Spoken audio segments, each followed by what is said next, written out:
আপনারা কি জানেন সন্দেশখালীর সেই এক সময় আন্দোলনের নায়িকা সাজতে গিয়ে খলনায়িকা হয়ে গেছেন, মা বোনেদের ইজ্জতকে নিলাম করেছেন রাজনৈতিক স্বার্থে। যদিও সেটা হারে হারে বুঝিয়ে দিয়েছেন সেখানকার মানুষ। বসিরহাট লোকসভায় দাঁড়িয়ে রেখা পাত্র এতটাই লেজে গোবরে অবস্থা যে বর্তমানে তাকে নিজের এলাকায় ঢুকতে পারছেন না। ভোটের পর থেকে তাকে এলাকায় দেখাই যাচ্ছে না। তিনি কোথায় রয়েছেন? শোনা যায় যে নিউ টাউনে বা কলকাতার কোনো শুভেন্দু অধিকারীর গোপন আস্তানায় তিনি এখন রয়েছেন।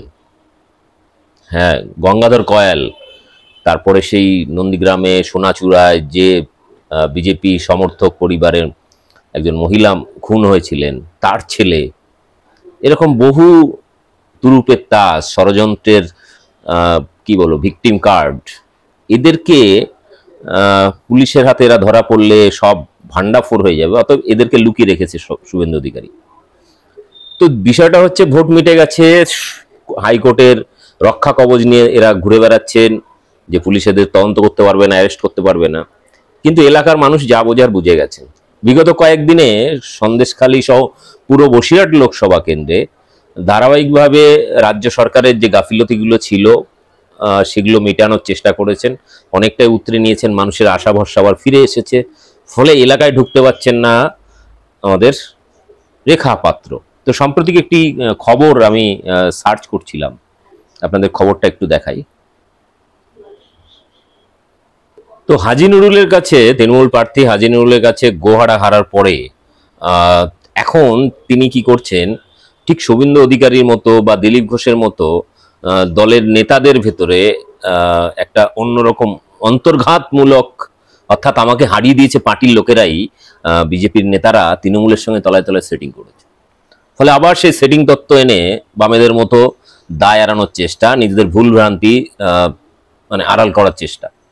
তো সম্প্রতি একটা নিউজ চ্যানেল, সেখানে কথা বলতে গিয়ে তিনি বলেছেন পিছন থেকে ছুরি মেরেছেন প্রধানমন্ত্রীকে ছোট করার জন্য। কেন এই কথা বললেন সন্দেশখালীর রেখাপাত্র?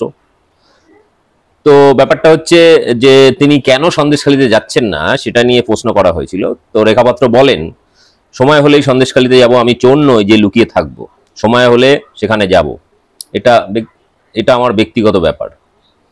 3 লক্ষের বিশাল ব্যবধানে বসিরহাট লোকসভা থেকে হেরে গিয়েছেন রেখাপাত্র, অথচ বিজেপি এই কেন্দ্রে চোখ বন্ধ করে ভরসা রেখেছিল রেখাপাত্রের উপরে, হাল ছেড়ে দিয়েছিল তৃণমূল কংগ্রেসও। সেখান থেকে ঘুরে দাঁড়িয়ে সংসদে যাচ্ছেন জয়ী হাজি নুরুল। কিন্তু কেন? যে কেন্দ্রের উপরে আস্থা রেখেছিলেন স্বয়ং প্রধানমন্ত্রী নরেন্দ্র মোদী, সেই কেন্দ্রের এই অবস্থা কেন? নরেন্দ্র মোদীর শপথ অনুষ্ঠানে আগেই সেই হারের ব্যাখ্যা করেছেন রেখাপাত্র। তিনি স্পষ্ট করে জানিয়ে দিয়েছেন যারা পেছন দিকে ছুরি মেরেছে তারা সময় মতো ঠিক জবাব পাবে। রেখাপাত্র একটি সংবাদ মাধ্যমে সাক্ষাৎকার দেওয়ার সময় তার সন্দেশখালী থেকে গায়েব হয়ে যাওয়ার কারণও জানান। স্থানীয় সূত্রে খবর, ভোটের ফলাফলের পর সন্দেশখালীতে দেখা যায়নি রেখাপাত্রকে। এদিন রেখা বলেন, সময় হলেই সন্দেশখালী যাব, আমি চোর নই যে লুকিয়ে থাকবো, আমি কবে যাব সেটা আমার ব্যক্তিগত ব্যাপার। এই লড়াই শক্তিশালী করার জন্য মানুষের পাশে দাঁড়াবো। কি কারণে বসিরহাটে হেরে গেলেন রেখাপাত্র? সেই প্রশ্নের উত্তরে রেখাপাত্র স্পষ্ট করে জানিয়ে দেন তিনি হেরে যাননি, তাকে হারিয়ে দেওয়া হয়েছে। রেখা বলেন, যারা এই হারের পেছনে আছে তাদের যে কার্যকর্তারা দলকে পিছন থেকে ছুরি মেরেছেন তারা একদিন জবাব পেয়ে যাবেন।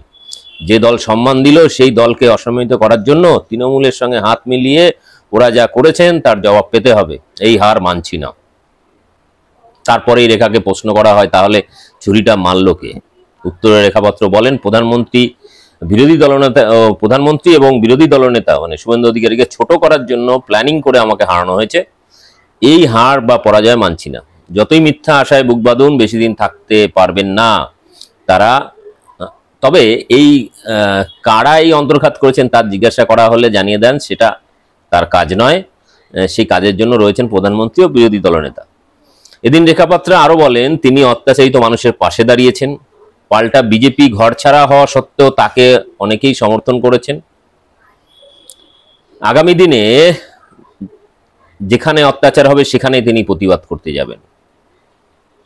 তিনি রাজনীতিতে থাকবেন বলে স্পষ্ট করে জানিয়ে দিয়েছেন। তবে এদিন রেখা বিজেপির পরাজিত প্রার্থী দিলীপ ঘোষ, অমৃতা রায়ের সুরেই দলের বিরুদ্ধে অন্তর্ঘাত করে তাকে হারিয়ে দেওয়ার অভিযোগ করেছেন। যদিও গণনার দিন রেখা বলেছিলেন তাকে রাজ্য পুলিশ ও তৃণমূল কংগ্রেস হুমকি দিচ্ছে, হাত পা বেঁধে ঘরের মধ্যে জ্যান্ত পুড়িয়ে মারার হুমকি দিচ্ছে।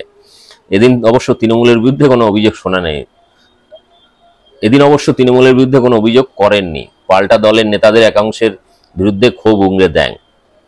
বিষয়টা হচ্ছে এখনো পর্যন্ত যা খবর তাতে রেখা পাত্রর কে ব্যবহার করে বিজেপি যে গেমটা খেলতে চেয়েছিল সেটা সফল হয়নি, এবং রেখা পাত্রের কোনো যোগ্যতা নেই বিজেপির নেতা নেত্রী হওয়ার মতো, তার পলিটিক্যাল ব্যাকগ্রাউন্ড নেই, ফলে তাকে জাস্ট ইউজ করে টিস্যু পেপারের মতো ছুঁড়ে ফেলে দিতে চাইছে বিজেপি।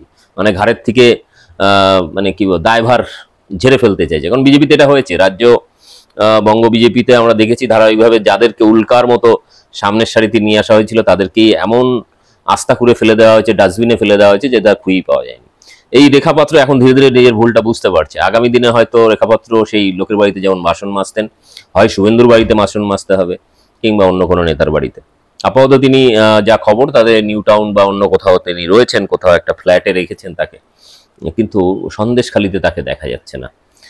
অ্যাকচুয়ালি নতুন করে আবার প্ল্যানিং সাজানোর চেষ্টা চলছে। তবে আর যাই হোক, রেখাপাত্রর গল্প যে শেষ হয়ে গেছে, তার চ্যাপ্টার যে ক্লোজ, সেটা কিন্তু মানুষ বুঝতে পারছে, এবং সেই কারণে সন্দেশখালি থেকে শুরু করে পুরো বসিরহাট লোকসভার মানুষ নতুন করে আবার দলে দলে যারা বিজেপিতে গেছিল তারা কিন্তু টিএমসিতে আবার ব্যাক করছে, এবং টিএমসিও চাইছে সেখানে তাদের আঞ্চলিক নেতাদের ভুল ভ্রান্তিগুলো শুধরে আবার তাদের গতিপথটাকে ঠিক রাখার।